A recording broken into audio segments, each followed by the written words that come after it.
Hey, it's Rob Hepner here for the town of Pinetop-Lakeside. This is Talk of the Town, hanging out here at Town Hall. And today we're going to talk about the Pony Express.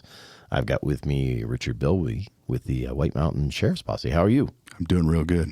So last night we were at the Chamber of Commerce meeting, and I thought it was kind of funny because they're doing the pitches. And you're like, yeah, I'm with the White Mountain Sheriff's Posse, and we find people. Yeah.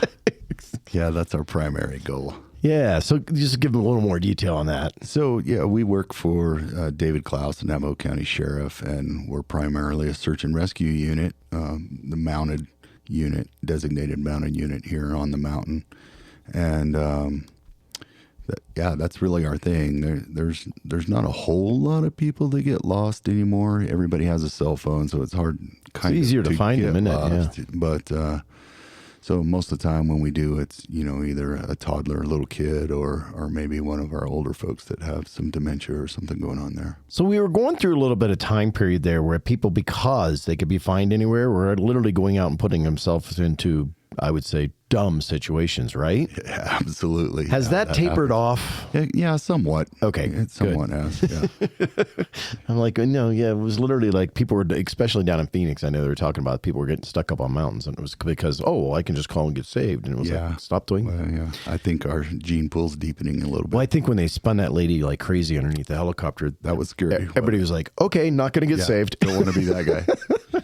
Okay, anyways, White Mountain Sheriff's Posse does this cool event, and it's been doing it for quite a few years now. Yeah, we're actually, this is our 53rd, and it's something that was originated to check all of our equipment. Okay.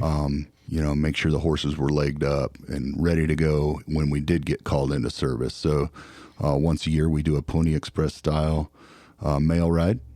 And typically we pick a different destination each and every year. We have gone to the same destination several times, but this particular year we're doing a reverse ride, which is kind of fun because, normally we get sworn in here at the post office and we take off and leave, and then we deliver the mail elsewhere, and there's a little bit of pomp and circumstance, but then everybody's hustling to get back up here to be with their families and friends and stuff, and then celebrate when we get up here. So on the reverse ride, we get to start elsewhere. Right. And here at the Lakeside Post Office, which is fantastic. And then, our whole town, our whole community can come get involved with us and, kind of help celebrate the end of the ride there. Cool.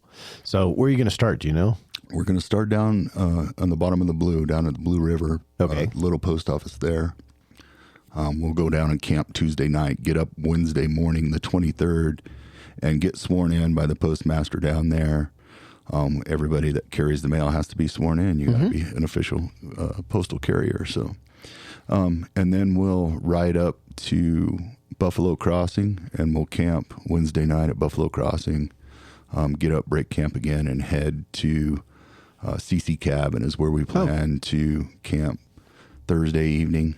And then Friday we'll get up, break camp, and come on in and bring the mail in. It's hard to target an exact time, but we're looking at between noon and 2 o'clock. Okay. So if folks from the community wanted to come down and see the mail get brought in, it would be awesome. Yeah, so and you can we'll update here probably on our Facebook pages at the town, letting know people, when you're going to be arriving so they can come in and check that out. Yeah, we can try to phone ahead that morning to leave a little bit of notice, but, obviously there's some unforeseen stuff that happens, and we are actually carrying the mail on horseback. So that's right. It's not, you can't just plug in your GPS and say, I'll be there at 6:43, it doesn't work that way on a horse. It does not. Very cool. Okay, so after that gets done, and you get kind of done, you do something every single year. It's a great big barbecue event, right? Oh yeah, our barbecue is our one and only fundraiser of the year. Nice, and we certainly enjoy the community support that we get from that. And Rob, we appreciate you and the town here, what you all do to help support us in that cause as well. And that's a huge celebration. It's always the second Saturday in August. I should be able to give you a date, but Well, we'll be giving It's more details definitely- as we move through the summer. I mean, we get so many Definitely. events going on that we'll just remind you as you get closer. Whatever the number is on the box on your calendar on the second Saturday you in go. August, that's when it's going to be. So And we'll, of course, have tickets here at Town Hall you'll be able to buy, or you can buy them around town. Or get yeah, them you any- can. There's actually businesses that are owned by Posse members, and there will be tickets available there. Very cool. As well as, Bill and Trish Gibson always have a big old bundle of them down there at Charlie Clark's. Right. And we get to have the event there at the Orchard, which is spectacular. We appreciate them letting us use their property for that. Okay. Anything else you want to tell people about the White Mountain Sheriff's Posse? No, we appreciate the community support, and don't get lost. There you go. Cool. Okay. Once again, that's Richard Bilbie with the White Mountain Sheriff's Posse. This is, of course, Talk of the Town here for the town of Pinetop-Lakeside. I'm Rob Hepner, and remember, check things out and have fun out there.